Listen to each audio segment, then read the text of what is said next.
Nas fronteiras da loucura, capítulo 19. Convite ao otimismo. Logo depois que eu retornar à vida espiritual, percebi haver em torno da Terra faixas vibratórias concêntricas que a envolviam, desde as mais condensadas, próximas da área física, até as mais sutis, distanciadas do movimento humano na crosta. Composta de elementos que me escapavam, eram e são, no entanto, vitalizadas pelas sucessivas ondas mentais dos habitantes do planeta, que, de alguma forma, sofrem-lhe a condensação perniciosa. Não obstante, são permeáveis à força psíquica de mais elevada estrutura que as atravessa, a fim de sintonizar com as de constituição menos densa e portadoras de mais intensa energia. Por um processo de sintonia decorrente do comportamento que se mantém no mundo, os desencarnados imantam-se àquelas que lhes são afins, graças ao teor de valores morais que caracteriza cada um. Constituem regiões densamente povoadas, as de condensações mais fortes, onde são fáceis de encontrar os núcleos de dor e aflições mais primitivas, em que os invigilantes e irresponsáveis se demoram. Multiplicam-se esses redutos de pena a cumprir nas áreas metropolitanas, onde são mais promíscuos os hábitos humanos e as expressões morais desceram aos estágios primitivos sob os impulsos das paixões degradantes. Dessas multidões que pervagam, desenfreadas e em demorado aturdimento, constituindo centenas de milhões de seres em trânsito, vivendo estado de erraticidade inferior, são arrebanhados para lugares ermos, cavernas e pantanais do planeta, os culpados e os tombados nas armadilhas da leviandade, pelos seus pares e algozes desencarnados, que os exploram e se viciam em colônias específicas por sua maldade construídas, nas quais fazem supor tratar-se de purgatórios e infernos governados por verdadeiros gênios do mal, embora transitórios, que se não dão conta de que foram criados para a glória do bem e para o amor. A vida mental, nessas esferas de intranquilidade e nas suas colônias de terror, atinge inimagináveis expressões de vileza e primarismo, nas quais a crueldade assume proporções de insânia imprevisível. Considerando-se forças diabólicas, os malfadados governantes atribuem-se o direito de exercer a justiça caótica, dentro dos padrões da perversidade e crueza, como se pudessem disputar tal privilégio com os soberanos códigos da vida. Em muitos desses sítios, programam-se atentados sórdidos contra os homens e elaboram-se atividades que objetivam a extinção do bem, assim como a instalação do primado da força bruta, no mundo em que os sátrapas da impiedade ali residentes se transformariam nos senhores absolutos do planeta. A alucinação desmedida, essa do orgulho infeliz, que se não detém a examinar a própria origem do ser, que não pode negar haver sido precedida do amor de Deus, que não foi aproveitado por esse herdeiro dos dons da inteligência, transformando em instrumento da própria e da ruína alheia. Lutam tenazmente contra os emissários da luz, que eles não conseguem vencer jamais e que se adentram nas suas regiões em tarefas libertadoras com imensa frequência e demonstrando-lhes a fragilidade do seu poder. Na insânia de que padecem, são por desejarem inconscientemente e não o saberem os instrumentos da justiça superior, que a todos alcança, conforme as necessidades de cada qual, refundindo o metal dos sentimentos inferiores e moldando-o para as elevadas finalidades da existência. Trabalhando nesses densos círculos de sofrimento em que se acrisolam incontáveis desencarnados, pois que, quase todos, atravessamos por momentos ou séculos esse clima expungitivo, os operários da caridade, em nome e por amor a Jesus Cristo, se afadigam por amparar, libertar os que, de alguma forma, tenham condições para ser conduzidos a outros planos vibratórios. Postos de socorro cristão, núcleo de apoio, centros de atendimento, multiplicam-se nesse campo de guerra, sustentados por abnegados agentes do bem, sempre dispostos à ação da misericórdia, quando não podem recorrer aos valores do merecimento dos que aí se detêm. Graças às cargas mefíticas dos pensamentos vulgares que sustentam tais climas, os obreiros da fraternidade, ajudando, sofrem as condições da área de trabalho, empestada, que asfixiam e das descargas magnéticas violentas que agitam as vibrações condensadas. São verdadeiros sirineus que se sacrificam, visando ao bem do próximo, em demoradas tentativas de benemerência sob o contributo da renúncia pessoal e do sacrifício. Muitos deles dispõem de títulos de enobrecimento que os promovem ao trabalho em outros campos mais elevados e pacíficos. Todavia, preferem demorar-se onde a dor é mais aguda. Não obstante, para ajudar, devam sofrê-la. Agora, na última noite de carnaval, era-me possível perceber, sem qualquer esforço de concentração, a densa e larga faixa de vibrações mais fortes sobre a cidade, numa espessura de alguns quilômetros acima da superfície. Eu peregrinara inúmeras vezes com os trabalhadores do Evangelho por vias especiais de comunicações e viajara por estradas próprias para os veículos que nos conduzem em determinadas circunstâncias. Mesmo nesse último caso, sentia os bruscos movimentos dos veículos quando penetravam nessas faixas de sombra, qual ocorre com as aeronaves quando viajando são atingidas por turbulências atmosféricas.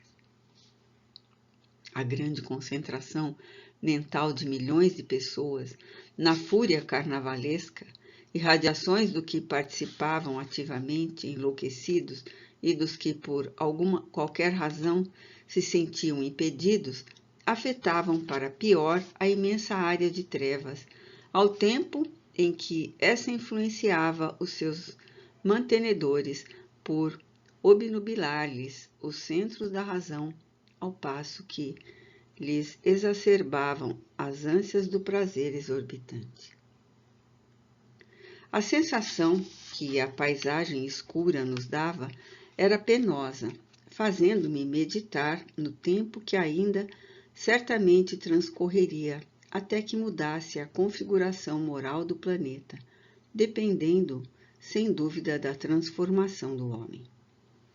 Como se percebesse a área perigosa de depressão em que me recolhia, sem o desejar, o vigilante amigo veio-me em auxílio, levantando-me o ânimo. Não se esqueça, caro Miranda, que esta luta vem sendo travada com resultados excelentes, e o bem está sempre vencendo. Há milhões de pessoas envolvidas no bárbaro divertimento que não censuramos. Entretanto, há número muito superior de criaturas que lhe não oferecem culto, nem mesmo sequer experimentam qualquer interesse ante os apelos da folia momesca.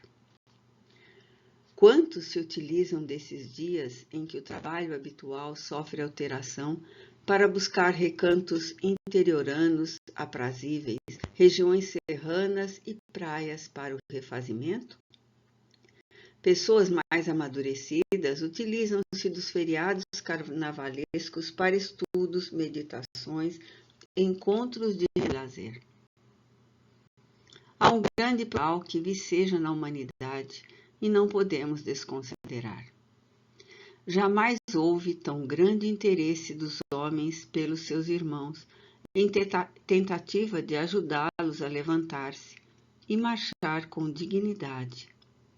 As atividades que visam ao enobrecimento do ser humano multiplicam-se abençoadas, fomentando a alegria e a paz.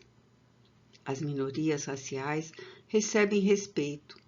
Os preconceitos vão sendo varridos do planeta. Os direitos do cidadão, embora ainda violados, são defendidos. A ecologia consegue adeptos afervorados, as classes menos favorecidas, que padecem miséria socioeconômica, já não são desprezadas.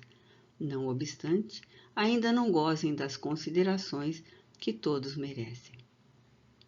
Os proletários fazem-se ouvidos. Cogita-se de multiplicar os órgãos de assistência social aos carentes de toda a ordem. As leis são mais benignas e estudiosos do comportamento estão identificando mais doenças na criatura humana do que maldade, mesmo naquelas que resvalam nos abismos dos crimes mais hediondos. A liberdade já sustenta os ideais de dignidade entre os povos. São inumeráveis as conquistas morais da humanidade, em pouco mais de 150 anos, prenunciando aquisições ainda mais relevantes em relação ao futuro.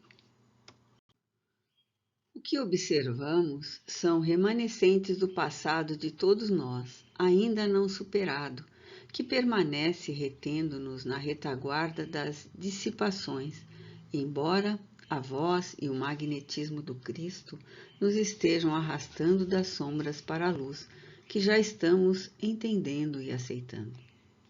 Alegremo-nos, portanto, e observemos com otimismo o que desfila diante de nós.